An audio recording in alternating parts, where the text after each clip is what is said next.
ఆశ నిరాశల ఆరాటం, అది చీకటి వెలుగుల చెలగాటం. ఇది ఆశ నిరాశల ఆరాటం, అది చీకటి వెలుగుల చెలగాటం. ఆశ జారిన వెలుగు తొలగిన ఆగదు జీవిత పోరాటం.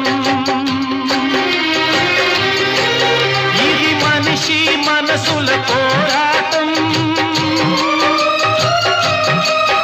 అది ప్రేమ పెళ్లి చెలగాటం. ఇది మనిషి మనసుల పోరాటం, అది ప్రేమ పెళ్లి చెలగాటం. ప్రేమ సెగలమై మనసు వికలమై బ్రతుకుతున్నదొక శవం, అయినా పడవ ప్రయాణం.